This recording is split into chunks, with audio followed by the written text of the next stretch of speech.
All right. Thanks so much for being with us here on Atlanta News First Plus. You are just looking live inside the Spalding County Special Operations Department there because we are awaiting a press conference to begin at any moment now. This is regarding a multi-agency gang investigation. This involves a total of over 100 people, 100 defendants who are now facing charges including violations of Georgia Criminal Street Gang and Terrorism Act, violation of Georgia's Racketeering Influence Corrupt Organization Act.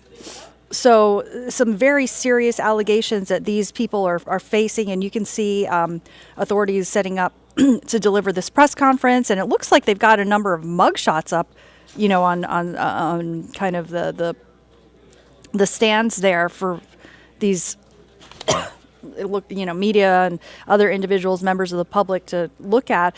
But again, they're announcing this huge gang arrest. 100 or so, more than 100 defendants who have been arrested in connection to this gang investigation. Again, some of the key. All right, looks like we're ready to listen in. Good afternoon, ladies and gentlemen. Thank you for being here. I am Sheriff Darrell, D-A-R-R-E-L-L, Dix, D-I-X. I'm the Sheriff of Spalding County. And for the next few minutes, we're going to be talking about a joint operation between the Spalding County Sheriff's Office, Georgia Bureau of Investigations, Georgia Department of Corrections, Georgia Department of Community Service, and the Griffin Judicial Circuit District Attorney's Office. It was a very large operation, and I'll kind of fill you in. In December of 2022, I tasked my gang unit and special ops unit to do something about the gang problem that we were having here in Griffin and Spalding County, specifically directed at the Neighborhood Bloods Rolling 20s Zoo Crew. This criminal organization is directly responsible for the increase in drive-by shootings and other crimes that have resulted in injuries and deaths in the city of Griffin and Spalding County. They fund their efforts by trading in illegal narcotics, firearms, and through other crimes. They actively recruit new gang members, specifically targeting our youth. They also, one of the enticements they give to our youth is they like to provide them with firearms. Multiple pictures on social media of kids, elementary school kids and middle school kids, brandishing firearms that have been given to them by members of the Zoo Crew. Investigators contacted their partners with the GBI Gang Task Force, the Griffin Judicial Circuit District Attorney Murray Broder's office, and requested assistance. In February of this year, the joint investigation into the Neighborhood Blood Rolling 20 Zoo Crew had gone from violations of the Georgia Criminal Street Gang and Terrorism Act to include violations of the Georgia Racketeering Influenced and Corrupt Organizations Act. The culmination of this investigation began yesterday after grand jury indictments were handed down on 76 Zoo Crew members here in Spalding County and throughout the middle part of the state. These indictments specifically targeted the leaders, hierarchy, and chain of command of the gang.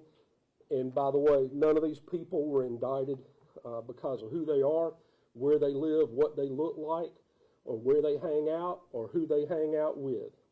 They were indicted because the investigation has proved that illegal narcotics and firearms are being trafficked to fund their ongoing criminal enterprise. They are active participants in this gang who profit from and gain from their gang activities. Arrests began at approximately 1 p.m. yesterday afternoon.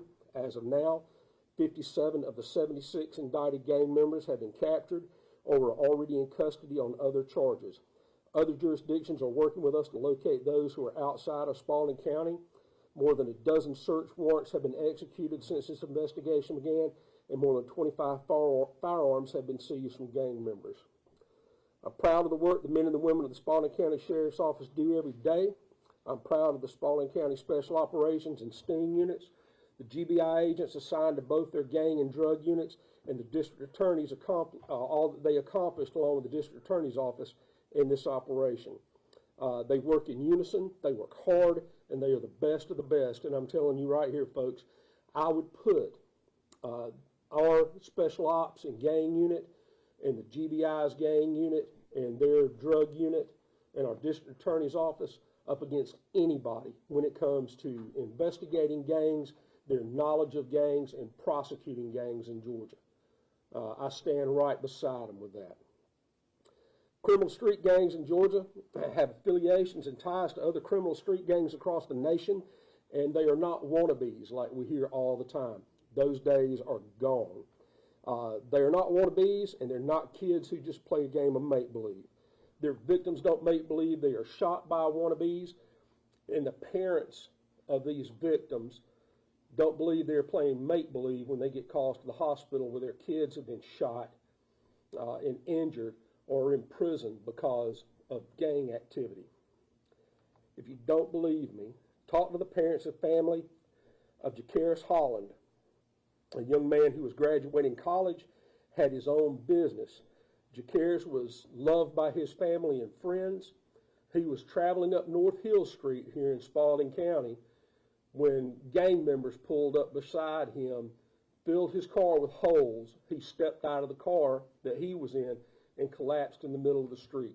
He had absolutely no ties to any gang in any way, shape, form, or fashion. That was a young man in his 20s who was making something out of his life, and because of who his family members are, he was gunned down. We have his killers in custody right now. We are awaiting trial. Also, you can talk to the family of Asijah Jones, an 11-year-old girl who was laying in her bed with her sister when gunshots rang out in the Spalding Heights apartment complex. 23 gunshots fired from a rifle. One of those rounds striking her in the face and killing her while she was laying in bed with her sister. Talk to the families of those people and convince them that what we have in Griffin and Spalding County and across this state are wannabe gang members or people who are playing make-believe. Convince them of it, because you won't. You won't convince me either. Convince the families of many others who have been shot, injured, killed, or imprisoned because of gang violence right here. I've stood in courtrooms and watched angry parents, people who would come to me, and I'm sure that these people standing up here have had come to them, talking to them, my child is not in a gang. You got the wrong person. You're arresting them because of who they're hanging out with. And I've seen those same parents sit in the courtroom and cry when their children say in front of a judge when they plead guilty or they're found guilty that, yes, I'm a gang member. So what I'm telling you with that, I urge parents, be involved with what your kids are doing. Be involved with who they're hanging out with. Keep up with your kids because you might be surprised at what's going on. I've stood in front of you many times just like I am today, and I'm saying to you without a doubt that none of the agencies represented here believes in wannabes. We all refuse to play a child's game of make-believe when it comes to stopping gangs and gang violence in our communities. We stand with the people who are the real victims, their families, those who are terrorized by gangs, and those living in fear in their own neighborhoods. Today, you're not going to hear the same old cliches telling gang members about how to stay out of Spalding County because of the stance we take on drugs and gangs. You're not going to hear that. You're not going to hear all those warnings that people usually stand up here and talk about. Everyone standing here today or who has assisted in this investigation is past that point. The people who live in this city and county are past that point, and I'm past this point, to be honest with you. Our stance speaks for itself. You can check the record. It's echoed by everyone here today. And the last thing I'll say is this. To gang members out here, go ahead, get out while you can, and live a productive life, or you can become a statistic, get assigned a GDOC prisoner number, one way or the other. If you fool around, you're going to find out. All right? Ms. Marie Broder, District Attorney. Thank you so much, Sheriff. My name is Marie Broder. That's MarieBroder. I am the District Attorney for the Griffin Judicial Circuit. That includes Fayette, Spalding, Pike, and Upson counties. Before I begin on my prepared remarks to you this afternoon, I want to point out that the men and women who are in this room have worked tirelessly on this case. And I want to point out and thank them for their dedication, for their hard work, because they do not hear thank you enough. So I want to start by saying thank you, and the community thanks you for what you did. Operation Blood Clot and Operation Crack the Ice were investigations by the Georgia Bureau of Investigation, the Spalding County Sheriff's Office, and the Georgia Bureau of Investigation working together. Collaboration, I know the Attorney General talks about it a lot. Collaboration and teamwork is what made this happen. And it is often said that the only thing necessary for evil to triumph is for good men to do nothing. But today, and yesterday, good men and women across this state banded together to do something. Here in this community, the threat of gang violence has been growing at a steady pace. Make no mistake, our situation is dire. Not only are we losing young lives to stray bullets, we are using young lives to the plague of gang membership and to the drugs that gangs funnel into our community. Violence has increased, and the age of gang members has steadily dipped lower and lower. Even children in our elementary schools are being recruited by gangs, wooed by the idea of quick and easy money, respect, and a sense of belonging. Here in the Griffin Judicial Circuit, gangs touch each part of our community. It is not limited by race, neighborhood, or income level. And while law enforcement in our circuit works so hard to meet the needs of the people that they serve, and my offices strive to help pick up the pieces of a shattered life, we cannot do it alone. It takes a community to stop gang violence. Let me be clear. This is our community. And without the community's help, we will not win this war. But if we work together and collaborate, we can address this growing threat. It is only working together that this community and so many like it can move forward. I want to thank the sheriff. I want to thank the Attorney General. I want to thank the GDC. I want to thank the GBI. I want to thank everybody that played a part. Let these indictments resound with our resolve to end the plague of gangs in the Griffin Judicial Circuit. Thank you. And I will call on GBI Director Mike Register. Thank you. Well, good afternoon. It's a pleasure being here, and this is a good day. Before I get started, I'll just echo what's already been said. You know, the partnerships can't be overstated. We can't do it alone, and that's with our local, state, and federal partners, but also the members of our community. From the Georgia Bureau of Investigation, I'm the Director, Mike Register. That's spelled R-E-G-I-S-T-E-R. And we have several of our Georgia Bureau of Investigation personnel here today. I wanted to recognize a couple. Assistant Director Chris Hosey is here. And also our ASAC in charge of our GBI gang efforts, Clay Kilcrease, is also here. And hats off to the hard work that he does with his individuals. You know, the gang issue has been a priority for Governor Kemp, and it's also a priority for the GBI. But I think it's also, and you'll hear from him later, but I want to thank the Attorney General, Chris Carr, for being here today. Sheriff, thank you for your efforts. DA, Madam DA, thank you for your efforts. And you'll be hearing from this young man to my right after me, the Commissioner of the Department of Corrections, Tyrone Oliver.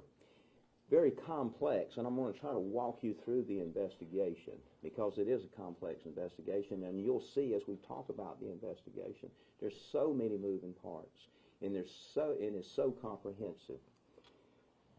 Following a long investigation, 34 people were indicted by the Spalding County District Attorney's Office on the following charges: 72 defendant counts of violations of the Georgia Racketeer Influenced and Corrupt Organizations Act, 18 defendant counts of violations of the Georgia Street Gang Terrorism and Prevention Act, 8 defendant counts of trafficking methamphetamine, and 1 defendant count of terroristic threats.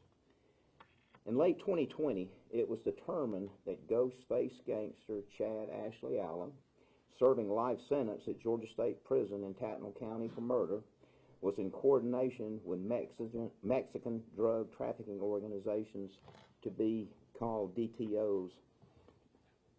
Members of the Ghostface gangsters and other criminal street gang organizations were involved in the enterprise.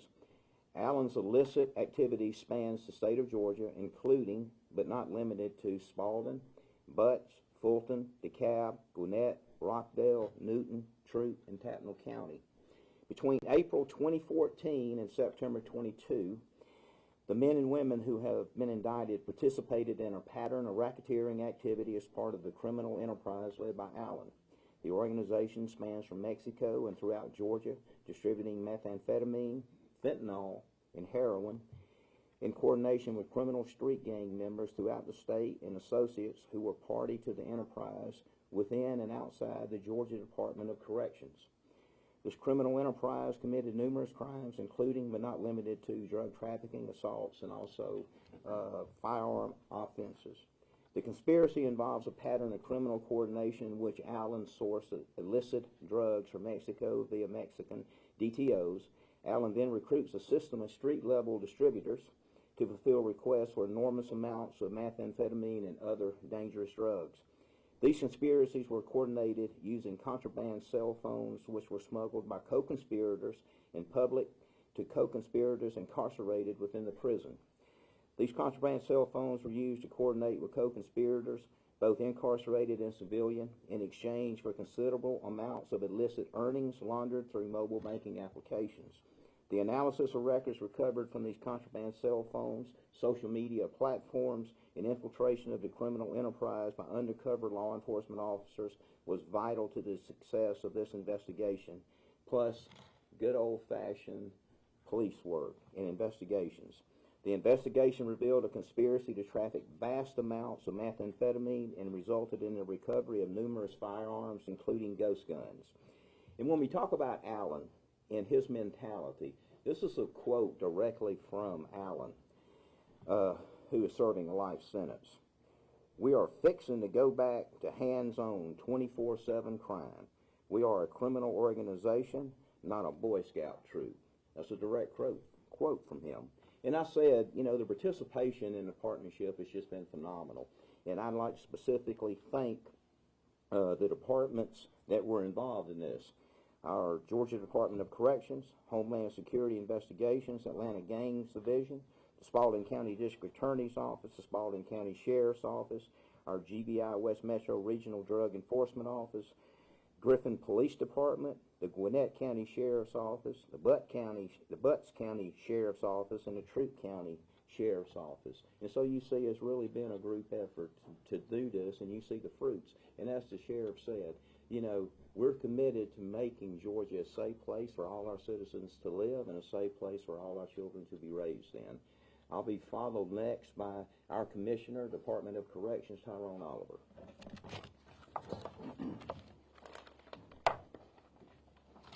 Thank you, Director. And my name is Tyrone Oliver, Commissioner of the Department of Corrections. That's Tyrone, Oliver, Oliver. As Commissioner of the Department of Corrections, I'm honored to stand here alongside of dedicated men and women who work tirelessly to fight against this ongoing battle against contraband, introduction of contraband and criminal activity within our state prison system. I'm truly thankful for the continued support of the Georgia Bureau of Investigations, Department of Homeland Security, Spalding County Sheriff's Office, and other state and local law enforcement agencies across the state of Georgia. Your hard work and commitment have played a vital role in helping eradicate gang activity within the walls of our prisons and state, and so I thank you. Today, we're here to recognize two operations that may have made our prisons safer: Operation Blood Clot and Operation Crack the Ice. It is operations such as these that make partnerships between the Georgia Department of Corrections and other state and local agencies so important. Through our collaboration and shared resources, we can make a stronger impact in this fight. It's gangs like this that we mentioned here today that pose a serious threat to our lives each and every day. Governor Kemp's initiative to fight against gangs and the dangerous crimes that they commit, including drug and human trafficking, has been instrumental in our efforts to dismantle gangs and these criminal organizations. His commitment to making Georgia a safer place to live, work, and raise a family is unwavering, and I'm proud to stand here today with my peers to support him in that effort. As commissioner, I pledge to make a hard stance against gangs and the harm that they bring upon my staff, our schools, and our community. Together, with our law enforcement partners, we will work together to ensure the safety and security of our great state. And again, I just can't thank the partnership enough, because without this partnership, we wouldn't be able to do this, and I truly believe it's going to make not only our state's prison system safer, but our communities as well. And I'll turn it over to our great Attorney General, Chris Carr. Commissioner, thank you. I'm Chris Carr. I'm the Attorney General for the state of Georgia, CHRISCARR. Just under a month ago, we came to Griffin and Spalding County with the Georgia Anti-Gang Network. Now, what that is, that was an organization created by our office back in 2017 or 2018 for the first time ever to try to bring together federal, state, and local law enforcement to talk about fighting gangs. And we had 4 priorities. 1's improved communication, 2, improved intelligence sharing, 3, improved prosecutions, and 4, to identify anti-recruitment efforts.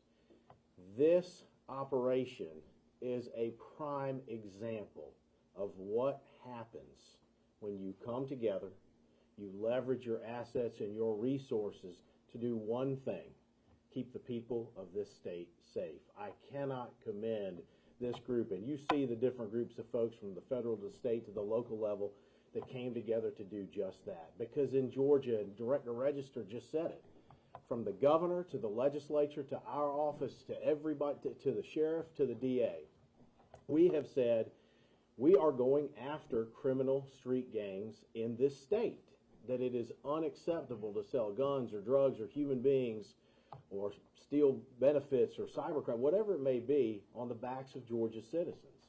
Georgia's Constitution says it's the paramount duty of government to protect person and property. And who are the communities most often terrorized by gangs? Lower income, racially diverse, and immigrant populations. As was said before, I don't care your race, your gender, your sexual orientation, where you live or where you're from, you deserve to be safe in this state, and that's exactly what was done here too. And another thing I'll just point out, I talked about anti-recruitment efforts. Here the ages, the children that continue to be terrorized by gangs, continue to get involved in gang activity that leads at best to a life in prison, and worse, could be the end of their life. We are seeing younger and younger children becoming more and more violent, and we have to be able to intervene, to divert, and to prevent ever getting involved in gang activity to begin with. So I commend this entire group. And I want to say, this sheriff and this district attorney, the residents of Spalding County, you are fortunate to have them. This is what leadership looks like. Because when sheriffs won't investigate, or when district attorneys refuse to prosecute the laws of our state, crime goes up. Those that are most vulnerable will continue to be terrorized, and it is a blueprint for criminals. But between the partnerships that they have with these partners that are here, we are saying absolutely not. And if you go after our children, as the governor said, we're going after you. Sheriff, I think you're next.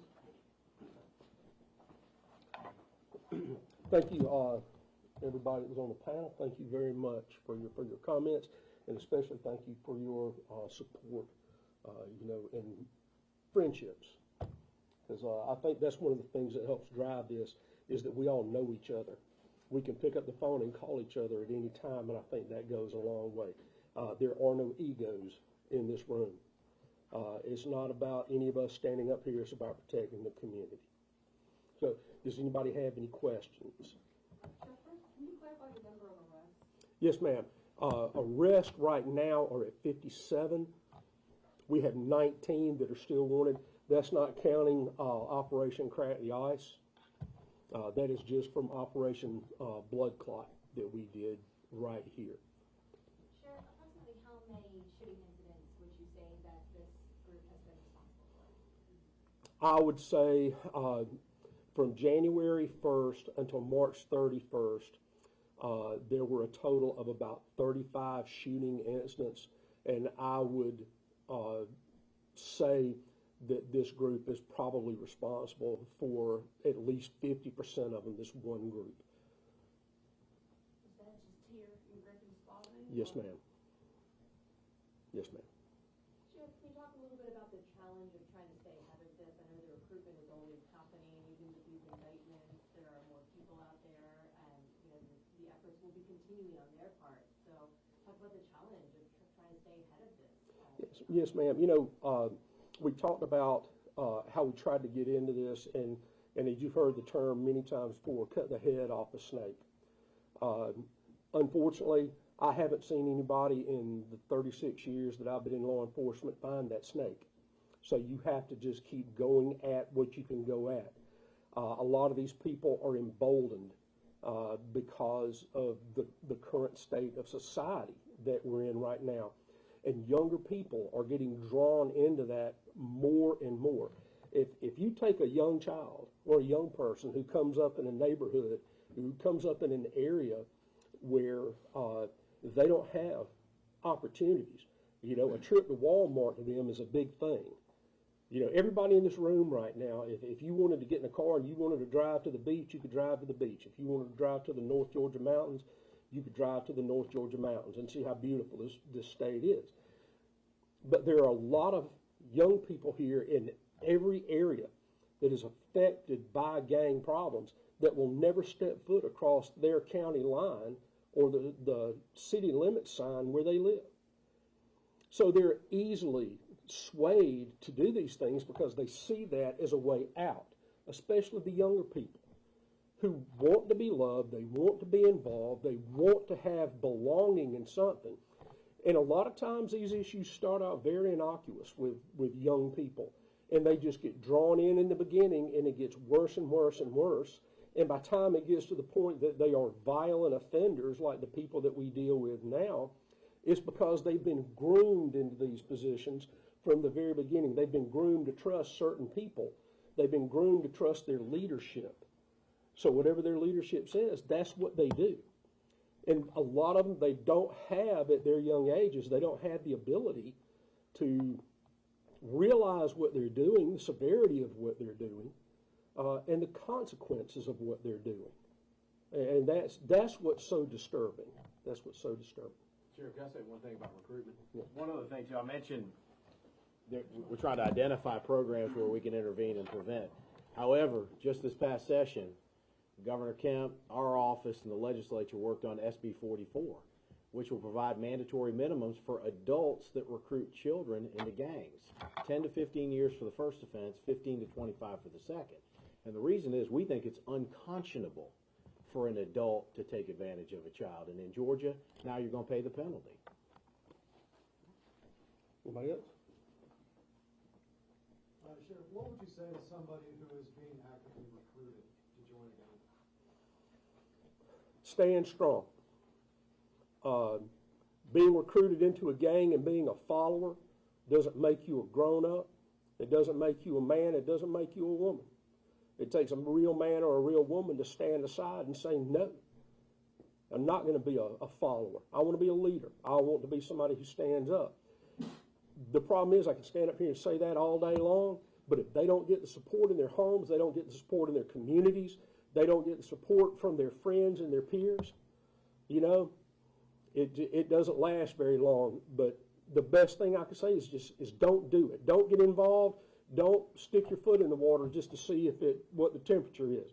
Because if you ever stick your foot in the water, it's going to take your whole body and you're going to be gone. All right? Anybody else? All right. Thank you, ladies and gentlemen. Appreciate you being here. One more question. Clarification on the numbers for the other group. The other. We know we have a number of individuals involved that are already incarcerated. As far as the individuals outside of the Department of Corrections, I don't have that number currently with me. Did you have the number of arrests so far, or did you already say that? No, I said the people arrested, we have incarcerated individuals that are already in custody, and then other individuals that are outside the prison system or the jail system. I don't have the number of individuals that we've actually found and arrested.